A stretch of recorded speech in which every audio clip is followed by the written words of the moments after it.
माई बहन मान योजना ये सिर्फ महिलाओं के लिए है। किन महिलाओं के लिए है?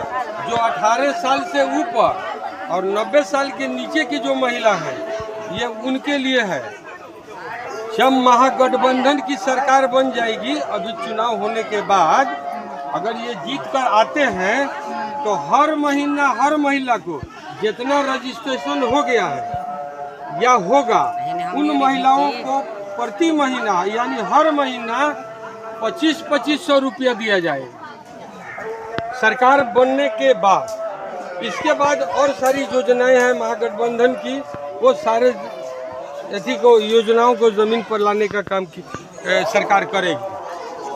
बात समझ में आ गई ना? सुनिए, ये सबसे पहले सब लोगों को मेरा प्रणाम। खुश है ना इससे? हैं? कितना लोग खुश हैं?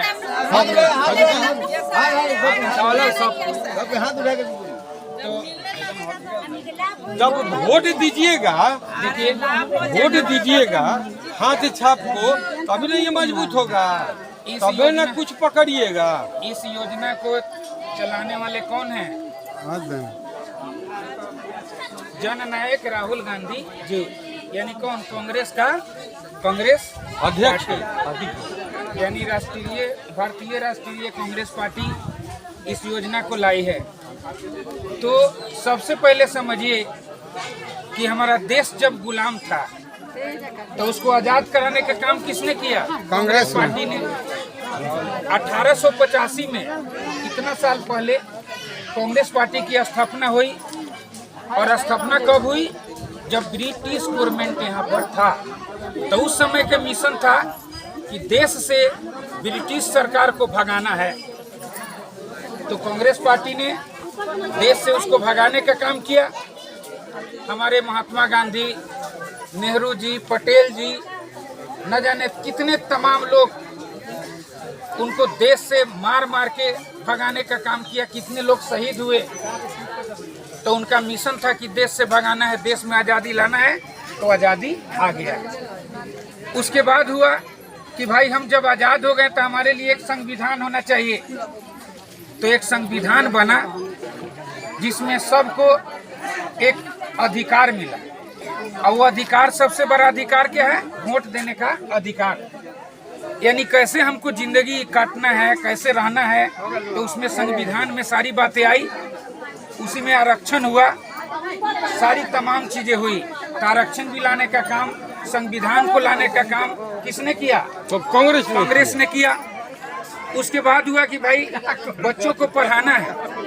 तो बच्चों को पढ़ाना है तो सरकारी school, primary school, middle school, high school किसने खोला? सरकार ने, यानी कांग्रेस पार्टी ने खोला। IIT engineering college Congress party ने खोला। मेडिकल कॉलेज कांग्रेस पार्टी ने खोला। यानी बड़ी बड़ी संस्था सब खुली। उसके बाद अब रोजगार चाहिए तो उद्योग किसने खोला? कांग्रेस पार्टी ने। बड़ी बड़ी कल कारखाने कांग्रेस पार्टी ने खोला। उसके बाद जो है किसान में हरित क्रांति लाया गया कि हम किसान के हाथ को मजबूत करेंगे, उनके कम रेट पर उनका खाद बीज मुहैया कराएंगे और ज़्यादा से ज़्यादा रेट में उनको पैदा करके, क्योंकि किसान जानवर का भी माई बाप है और आदमी का भी माई बाप है। तो इसीलिए हम लोग को जननायक राहुल गांधी जी को हम लोग को आशीर्वाद देना चाहिए कि जो संघर्ष कर रहे हैं उसमें हम लोग का सब साथ देना चाहिए। आप एक मिनट, आप अगर गरखा से विधायक बनते हैं तो यहाँ की शिक्षा का जो व्यवस्था है, जो ठंडे बस्ता में रखा हुआ है, उसमें क्या क्रांति ला सकते हैं आप? सबसे पहले तो आपको बहुत बहुत धन्यवाद।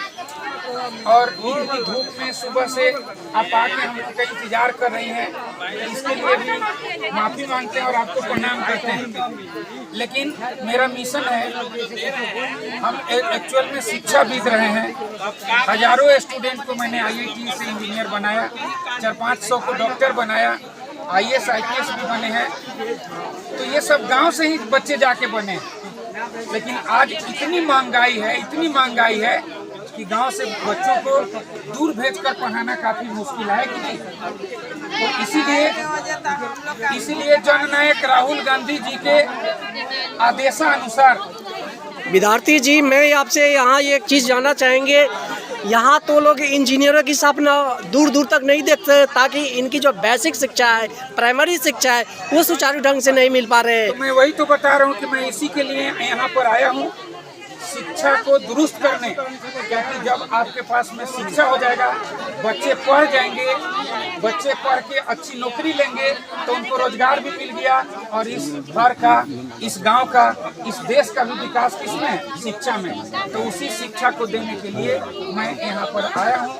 इसलिए मैं राजकुमार विद्यार्थी एक बार आपसे फिर हाथ जोड़ के प्रणाम करता हूँ कि इस लड़ाई में आप हमको समझ लीजिए कि शिक्षा को हम यहाँ पर दुरुस्त कर सके, रोजगार दिला सके बच्चों को, और उसके बाद किसान की जो समस्याएं हैं, जो बाढ़ग्रस्त क्षेत्र है, उसमें किस तरह से लड़ते हैं, उस समस्या को भी सॉल्व करने में हमको बल मिले। आप सभी अभी सुन रहे थे गरखा का भावी मुख्य विधायक प्रत्याशी श्री राजकुमार विद्यार्थी जी, जो एक शिक्षा का किंग है, जो शिक्षा अपने स्तरों से हजारों IPS, डॉक्टर, इंजीनियर पैदा किए अपने संस्थान से। आज उनका सपना गरखा विधानसभा, गरखा के जनता के बीच में आए हुए हैं, और इनका जनता के मंच, गरखा के विधानसभा के मंच से पूरे अलाउ है कि अगर मुझे यहाँ से विधायक बनाने का जनता काम करेंगे और मैं यहाँ से विधायक जीतते हैं, तो मैं ये जो पटना और दिल्ली जैसे बड़े शहरों में मेडिकल कॉलेज, इंजीनियर कोचिंग का संस्थान का संचालन है, वो व्यवस्था अपने विधानसभा गरखा में स्थापित करेंगे, और यहाँ के जो वंचित वर्ग के लोग हैं उनके बच्चे को मुख्य शिक्षा से जोड़ने का काम करेंगे। ये गरखा का 119 गरखा विधानसभा के भावी विधायक प्रत्याशी राजकुमार विद्यार्थी जी का कहना है, जो अभी बादीपुर पंचायत नियर डोरीगंज के आसपास भैरवपुर में अपना जनसंपर्क कर रहे हैं, और इनके जनसंपर्क में काफ़ी जनता उत्साहित दिखे जा रहे हैं। यही जनता का कहना है कि जो माननीय विधायक है कभी जनता के बीच में नहीं आते हैं और जनता की समस्याएं नहीं सुनते हैं, ये जनता का कहना है। और यहाँ की मूलभूत सुविधाएं जो है सही में सुचारू नहीं है, और ये राजकुमार विद्यार्थी जी संकल्प ले रहे हैं कि अगर मुझे यहाँ से विधायक जनता बनाते हैं, सरकार मुझे से यहाँ का नेतृत्व करने का टिकट देते हैं, तो मैं यहाँ का विकास सुचारू ढंग से करेंगे। जय हिंद, जय Bharat. Bhojpuri news 11 live ground report.